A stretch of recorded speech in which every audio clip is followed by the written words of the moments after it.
উলুবেড়িয়ার এক বেসরকারি হাসপাতালে ব্রেন টিউমার সহ অবস্ট্রাকটিভ হাইড্রোকেফালাস অপারেশন করে কার্যত নজির গড়লেন চিকিৎসকরা।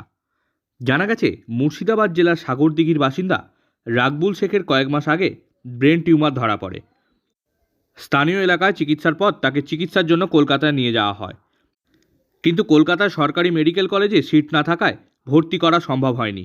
কলকাতার এক বেসরকারি হাসপাতালে যোগাযোগ করলে তারা জানায় অপারেশন করতে প্রায় 8 লক্ষ টাকা খরচ, যা পেশায় কৃষক রাকবুলের পক্ষে একেবারেই সম্ভব ছিল না। এদিকে সময় বাড়ার সাথে সাথে রাকবুলের শারীরিক অবস্থারও অবনতি ঘটতে শুরু করে। এমত অবস্থায় রাকবুলের ভাইপো ডাক্তারি পড়ুয়া রিয়াজুল শেখ উলুবেড়িয়ার রেনবো হাসপাতালে যোগাযোগ করেন। নিউরো সার্জন অধ্যাপক দীনেশ জালুকার নেতৃত্বে শুরু হয় অপারেশন। দলে ছিলেন আরও 4 জন চিকিৎসক।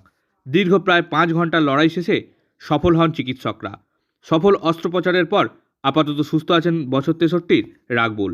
খুব শীঘ্রই তাকে ছুটি দেওয়া হবে বলে জানা গেছে। হাসপাতাল সূত্রে জানা গেছে, এই অপারেশন অত্যন্ত ঝুঁকিপূর্ণ। সামান্য ভুলে রোগীর মৃত্যু অবধি ঘটতে পারে। মূলত কলকাতার নামজাদা মেডিকেল কলেজ ও দক্ষিণ ভারতের বিভিন্ন বড় বড় হাসপাতালে এই ধরনের অপারেশন হয়।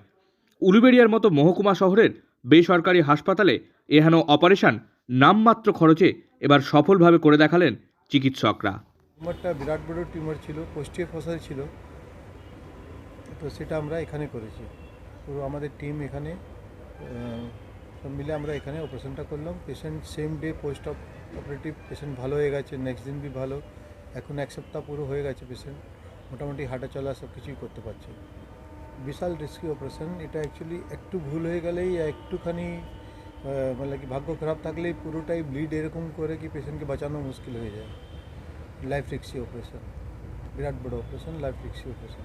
হ্যাঁ, হাইলি কস্টলি। এটা তো মানে অ্যাকচুয়ালি একটা অপারেশন না, দুটো অপারেশনের সঙ্গে করতে হলো পেশেন্টকে। একটা তো অ্যাকচুয়ালি টিউমার অত বড়ো ছিল, মাথা ভিতরে একটা জল থাকে, সেই জলটা সার্কুলেট করতে থাকে।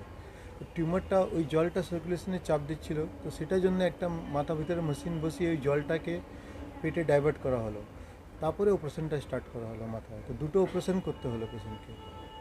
উলবেড়িয়া ফার্স্ট টাইম হয়েছে। উলবেড়িয়া কেউ করেনি, ইউজুয়ালি কেউ করে না, অত রিস্ক নিয়ে কেউ করে না। এখানে টিমটা পুরো ভালো, হসপিটাল ভালো, এদের যন্ত্রপাতি সব ঠিক আছে, বাকি ডক্টরগুলো অনেক কোঅপারেটিভ, সেই জন্য আমরা এখানে করতে পারলাম। নাহলে ইউজুয়ালি কেউ রিস্ক নেয় না। অত বড়ো অপারেশন করা মোটামুটি 5 ঘন্টা লাগলো আমার এটা করতে গেলে।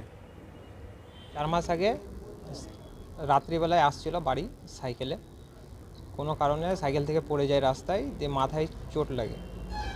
তখন কিছু হয়নি, তার কিছুদিন পর বমির সমস্যা হয়, কিছু খেলেই বমি হয়ে যাচ্ছে, তো আর মাথায় খুব যন্ত্রণা হচ্ছে। এই নিয়ে আমরা ঘোরাঘুরি করি। আমরা মুর্শিদাবাদ মেডিকেল, আমার বাড়ি মুর্শিদাবাদ, তো সেখানে মুর্শিদাবাদ মেডিকেল কলেজে যাই।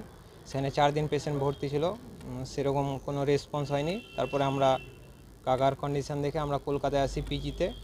সেখানে ঘোরাঘুরি করি, সেখানে তো বলে যে 1 সপ্তাহ পর এমআরআই রিপোর্ট দেওয়া হবে, তো অনেক দেরি হয়ে যায়। তারপর আমারই বন্ধু কাবির, আমরা একসঙ্গে আলামিন মিশনে ছিলাম খড়গপুর ব্রাঞ্চে। ওর সঙ্গে সাক্ষাৎ করি এবং ও বলে যে আমার রেনবো হসপিটাল, আমার মামাদের ওখানে ভালো চিকিৎসা হয়। সেই সূত্রে আমরা এখানে আসি এবং এখানে এসে অনেক বেনিফিট পাই। রেনবো থেকে যেটা রেনবো দেখিয়ে দিয়েছে যে অনেক কম খরচে এত বড় অপারেশন হয়। আমরা এর মাঝে অনেক মানে প্রাইভেট হসপিটালে গেছি, নারায়ণা এরকম, তো সেখানে তারা একটা রাফ আইডিয়া বলে যে 7 থেকে 8 লাখ টাকা খরচা হবে, কিন্তু সেটা 7 থেকে 8 লাখ টাকা লিমিট বা তার বেশিও হতে পারে, মানে এরকম বলেন তারা। তো আমরা এখানে সেটা দেখলাম অনেক কম খরচে 2 লাখের মধ্যে হয়েছে, তো আমরা খুব খুশি।